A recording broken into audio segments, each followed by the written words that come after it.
Hello everyone and welcome to our market snapshot. My name's Craig Erlam, Senior Market Analyst at OANDA. Now again, it has been a relatively quiet session today. I think the week as a whole may turn out to be that way. We've got not too much in the way of economic data or major economic events per se.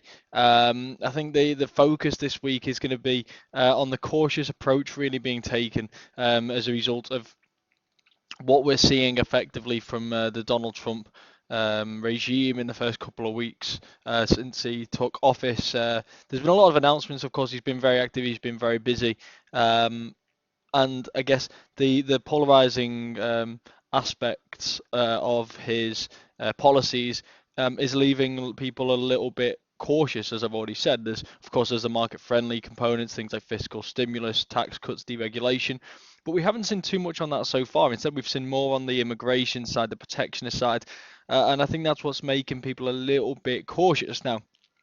As I say, we've had very little in terms of economic data. We've had JOLTS job openings, which were a little weaker than expected. We have seen a little bit of a sell-off in the dollar on the back of that.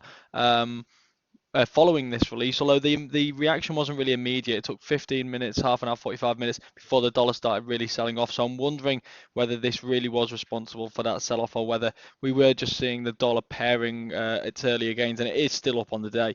I should note. The trade balance data as well was better than expected, but again, I don't think that's going to that's had a major impact today. The RBA, Reserve Bank of Australia, did announce its latest decision overnight, left interest rates at 1.5%. Biggest takeaway from this was really the hawkish tone of the Reserve Bank of Australia. Clearly, they are a little bit more optimistic about the outlook for growth and for inflation, which has been still very low. It does expect to meet its target in over the next year or two, and I think the chances of an interest rate cut now have been slashed dramatically in terms of people's views. I think the RBA have been reluctant in the past to cut interest rates unless they absolutely have to. The housing market, of course, being a key driver behind that, and the fact that we're seeing a return, with the fact that we are seeing the economy potentially, or we're expecting the economy to perform slightly better, we're expecting inflation to pick up, and this comes at a time when commodity prices are rising. I think this is creating now an environment whereby the RBA don't feel like they have to cut interest rates anymore. So we have this has been a bit more of a hawkish tone really from the RBA. We still have the API weekly crude oil stocks to come tonight. We're expecting another build of 5.8 million also. So oil will of course be in focus. So yeah, I mean, as I mentioned earlier, there has been very little news flow. If anything, there's been more of a cautious approach, and yet the Dow and the Nasdaq have made new record highs again today. I don't think we can read too much into this, if I'm perfectly honest, because the gains are still quite marginal. We are just trading at or around these record high levels. We're not exactly seeing these markets surge to the upside, so that doesn't suggest to me people are overly bullish. This very slow, gradual grind higher, I think earnings season may have something to do with this. I do think the overall tone right now in the markets is one of relative caution. So I wouldn't get too carried away with these repeated headlines of record highs in these markets because they're not exactly blowing us away right now. In terms of the euro, we are seeing it come off a little bit today now. I do think this. I think one of the things which may be feeding into this right now, as you can see on the screen right here, I think French elections could potentially start to feed into a little bit more euro weakness from a fundamental standpoint. The euro really is lagging in terms of people's worries over these French elections. There aren't really three main contenders here. You've got Francois Fillon, who leads the centre-right party, and he was favourite not so long ago, but he's become embroiled in this in rumours, in speculation, in accusation about the paying of a salary to his wife for actually not doing any work. So effectively taxpayer money paying two salaries to his household or more. and his popularity has taken a big hit since these allegations have been made, and he's now seen as no longer being the favourite for the election. Marine Le Pen is, of course, the leader of National Front. She wants to take France out of the eurozone, regain control of the central bank, use the central bank to print money, spend on infrastructure, use the central bank essentially as a fiscal tool. Which is a major concern to people. She's actually the front runner in the elections right now in terms of the polls, but the expectation is that she'll more than likely win the first round of the elections, and then come the second round, it seems more likely that, depending on who falls out, that Macron, who is the centrist candidate, or Fillon, will then win that. So we are seeing this added risk being actually priced more so into French government bonds. The OATs are the spread between the French 10-year yield and the German 10-year yield is now at the highest level that we've seen since shortly after Mario Draghi gave his whatever it takes speech back in 2012. So I think that does just show that risk is being priced into the markets right now. We're just not quite seeing it in euro dollar. So I think we should potentially be aware of that, because that could potentially weigh on the euro over the next few months as we approach the first round of that voting. Now, while Marine Le Pen is not expected to win the second round of elections, if there's one thing we learned from 2016 is that while people don't expect something to happen when the voting's close, when the polls are close, as they have been, uh, anything is possible. Brexit happened. Donald Trump won the US presidential elections. And if Marine Le Pen is as popular as the polls suggesting, and given that the protest vote has been more popular in actuality, rather than what the polls have suggested, I don't think this is something that we can write off. And like I say, French bonds are starting to price this in. I wonder how long it's going to take for the euro to start pricing it as well, because ultimately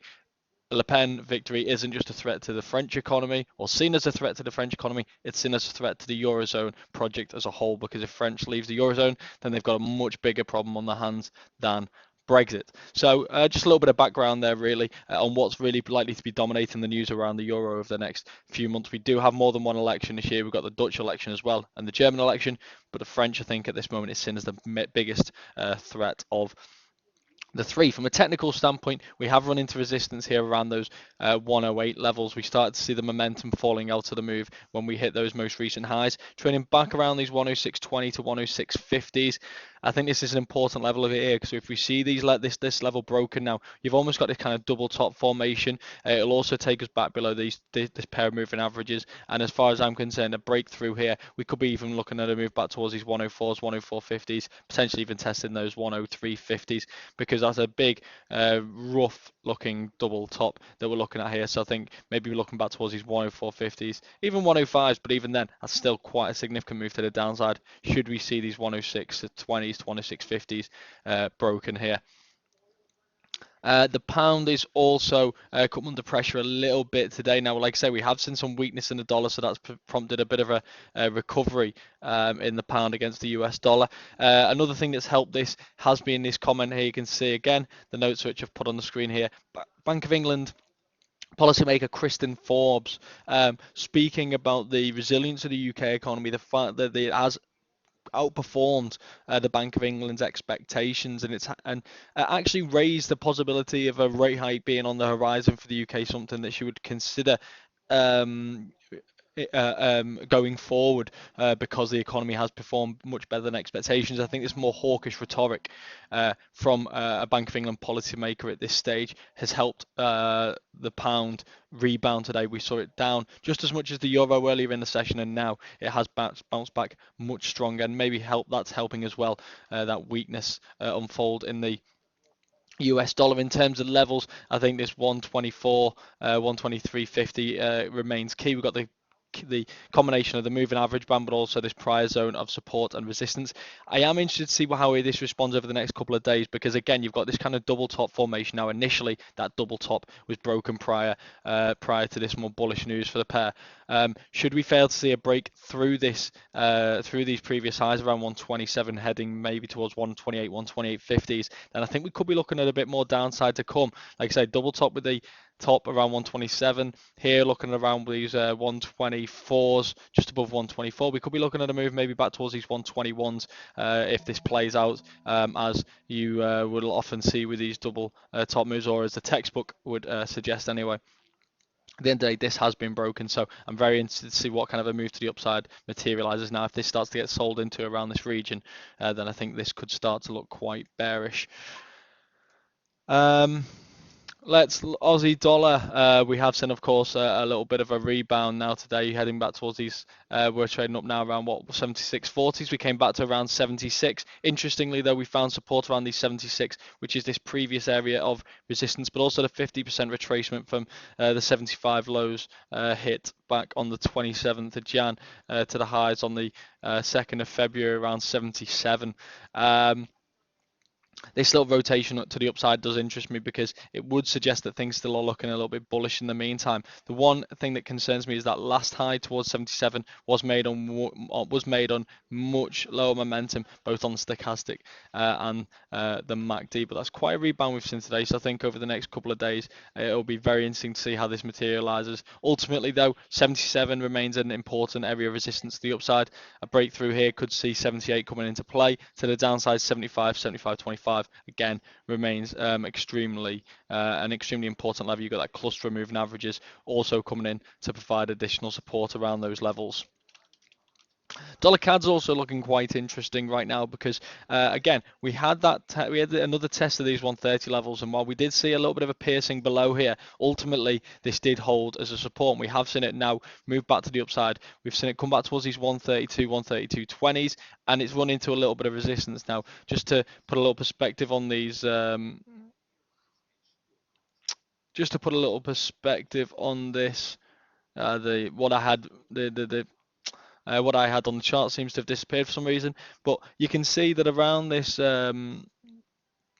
looking around these 132 to 132.50, say, you can see that from here back in April of last year, you can see on a number of occasions, May, June, July, September, October, and then again in November, you saw this level of support. So you've also all of a sudden you've got this potential level of support coming in around these 132.50s, 133s, sorry, 132, 132.50s.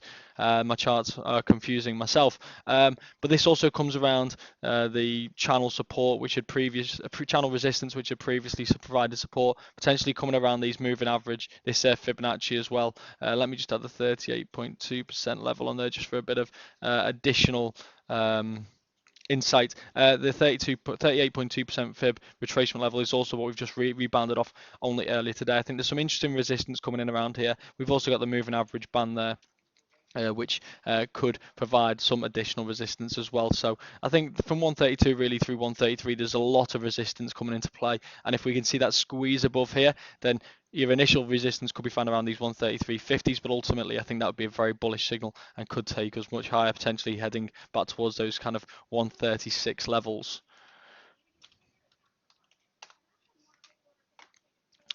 Next up is New Zealand dollar versus the US dollar. Now, we've seen this break higher recently. We saw it break through that kind of falling channel which we had here, which was quite a bullish move. We came back and we tested that previous resistance around 72.40 before rebounding higher. Now there's two things which stand out for me here. One, we've made, on the previous move higher, we did make a lower high, so that does strike me as potentially being bearish in the longer run.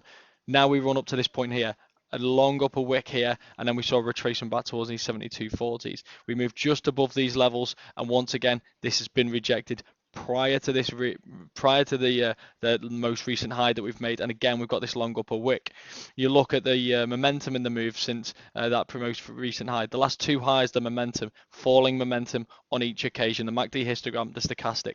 This is quite a bearish signal to me. I'll be very interested to see how we respond if we come and test these 72.40s again, because a break off this 72.40 could be quite bearish. Again, looking from 73.50s, 72.40s, maybe bearish back in towards these 71.30 levels. And again, you've got this cluster of moving averages once again, potentially providing some support here, and that takes us again back to the top of this falling channel, and all of a sudden things start to look a little bit more bearish again. I keep saying again, but this is potentially some bearish signals heading up. If we break through these 74s, then I think 75 could become very interesting again, that previous high, but also the 50% retracement of this longer term bearish move. So some interesting levels to pay attention to here, but these early warning signs are potentially relatively bearish. Let's have a look at dollar yen. It's interesting where we're trading with the yen right now, actually, because we're going to take a look at three charts here. There's dollar yen, euro yen, and sterling yen.